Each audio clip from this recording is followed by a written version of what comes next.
I want to talk to you today about why I love having a pond in the garden.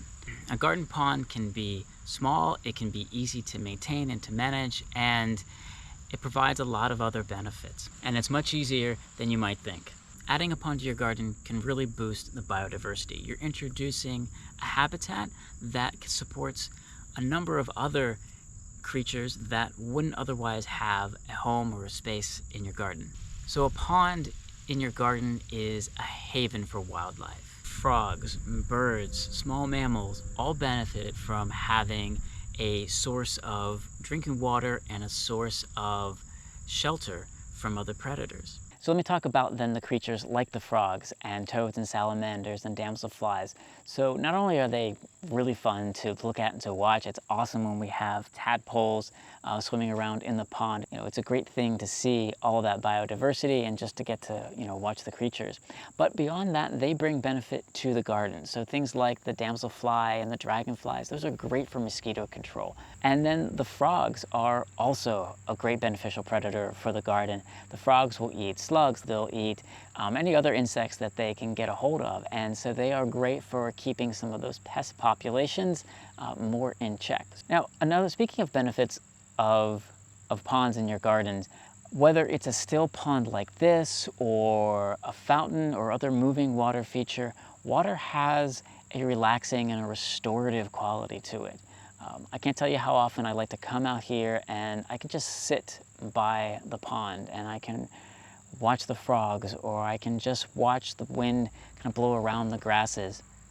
I get to come out every day and see if we have a new water lily blooming. It's very peaceful, it's very relaxing. So from a mental health perspective, having water in your garden, I think is something that I couldn't honestly live without and wouldn't want to live without. So I want to talk a bit about what we did to put this pond together.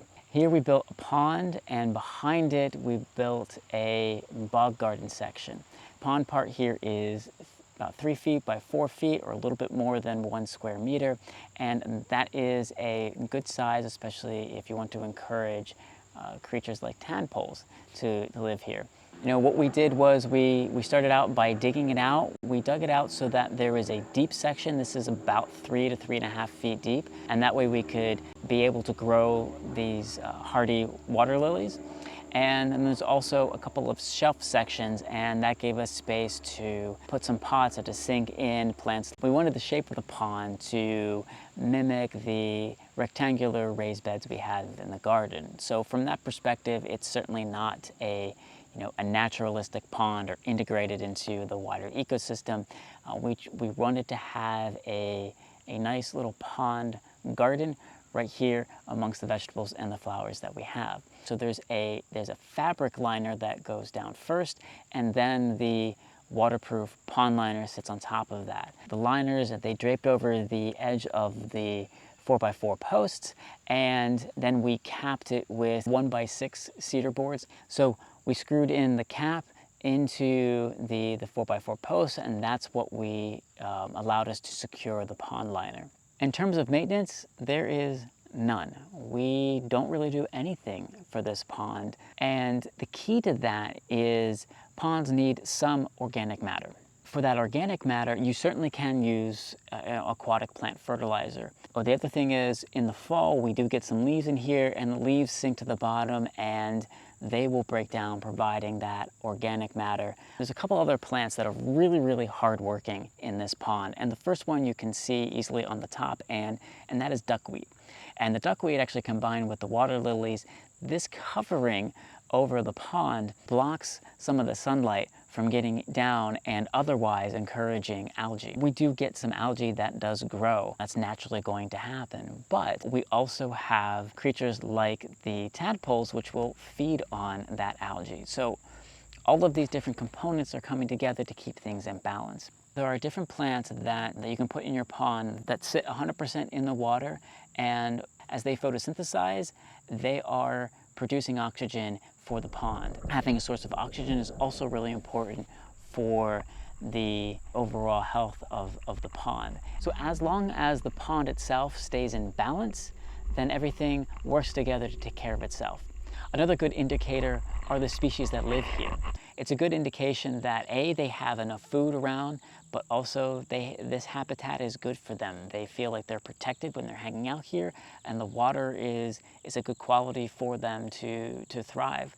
So I want to talk a little bit about being responsible with your pond. So you never want to take anything from your pond and dump it into another established wetland. And likewise, you don't want to be taking things from some other wetland and adding it to your pond. There's a couple reasons for that. You don't want to introduce any diseases or other pests from your pond into a bigger ecosystem where they could take over or cause damage. And likewise, if you get something from another wetland, you could be introducing something unknown into your pond. And also, it's not a good idea to just simply be taking things from established ecosystems, established wetlands. For the safety of the different creatures that might be attracted to the water, we've got a birch log here, and that's acting as a ramp. If a creature falls into the pond, that they have a way to get out. Everything in this pond is stuff that we got and that you can get from your local garden center, and they can advise you on